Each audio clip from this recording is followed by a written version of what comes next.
Tervist! Täna on raamatukogude aasta avamise hetk üle Eesti. Ja mina olen praegu siin Viimsi uues raamatukogus.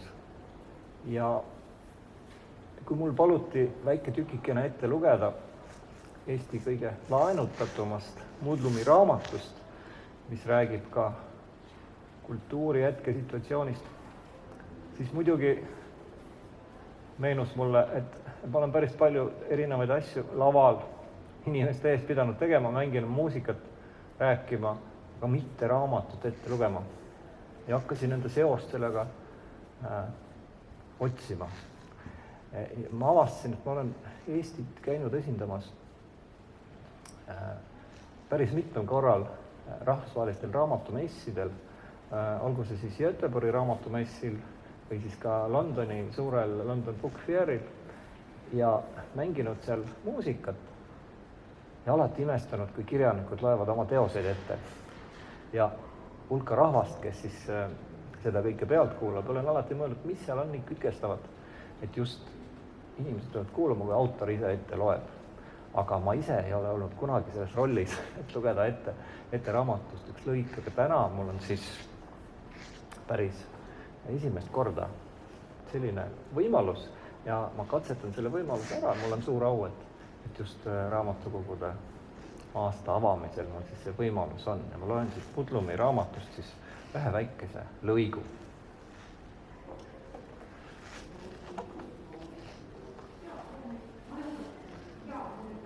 Ja mis siis, et sured ära? Mis vahet seal on, vara või hilja? Ega sellepärast ei saa oma elu elamata ja raamatuid ostmata jätta ju. Tesaris jäi mul silma üks Jaako Hallase postitus, kus ta postuleerib, et uus pole tingimata parem ja et olevik võiks olemata olla ja kõik kirjanduse, kunsti, muusika ja nõnda edasi saavutused on ammu ära olnud, loodud enne meie aega. Mul korra kihvatas selle peale, peaaegu oleks käsi tõusnud mingit kommentaari lisama. Aga ei, ma juba ammu ei kommenteeri midagi. Lasin niisama mööda selle. Mis kasu sellest olekski? Las ta arvab nii, tema õigus. Milleks vaielda? Aga minu arvamine selles asjas on teistsugune. Asi ei ole üldse paremas ega halvemas, ega selles, mis jääb püsima üle aegade. Asi on just nimelt selles, et kultuur peab olema pidev. Isegi kui sind 3 aasta või 3 kuu pärast enam keegi ei loe, oli see raamat üks lüli katkematus protsessis. Ka halb raamat, nõmeteos, vilets näitus.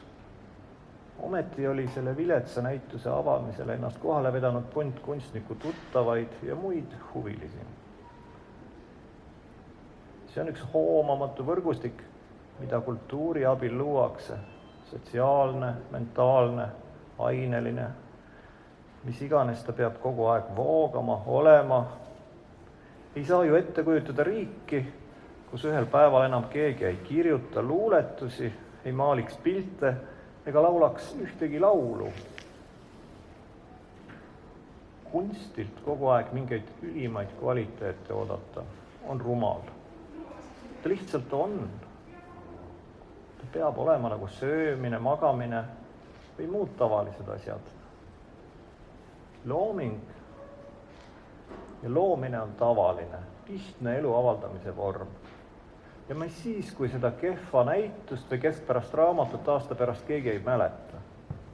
Korraks oli tore, vähemalt pundil inimestel, kes ennast ühte kohta kokku ajasid, et kultuurselt koos olla. Niisama nagu kaovad majad ja kohad ja raamaturiiulid ja inimesed, nii kaovad unustuse hõlma ka raamatud, mida need inimesed lugesid. Ja pildid, mis neil esikus rippusid. Ja teatritükid ja vanad ajakirjad. Ega siis sellepärast ei oleks nad pidanud olemata olema. Vahel ma mõtlen, mille pagana pärast ma nii selgesti aru pean mäletama kadunud asju. Aga siis kuidagi taipan, et ma ei mäleta ju kadunud. Ma mäletan väga üldiselt, ma peaaegu ainult tegelegi mäletamisega. Näiteks, kui ma siit Muhust linna sõidan, siis muutub see koht mälestuseks. Mis siis, et ta oli tegelikult olemas? Ta on isegi rohkem olemas just siis, kui ma siin ei ole. Ja tegelikult täpi pealt niisama kättesaamatu, kui need kohad, mis on kadunud. Piisab ainult korra selg pöörata, kui pole enam asja ennast, vaid ainult mälestus temast. Võib-olla olevat ei saagi niimoodi kogeda, et ta ka kuidagi päriselt oleks. Ta on ikka ainult läbi ära minemise.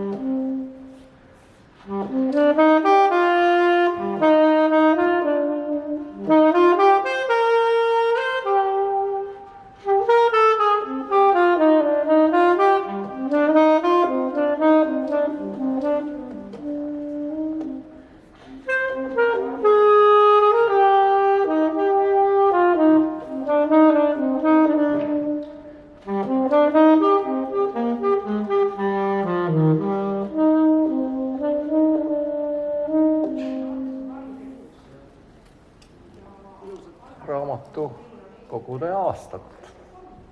Head Eesti lugejad ja kõik raamatukogud. Tervitame teid siit Viimsi raamatukogust.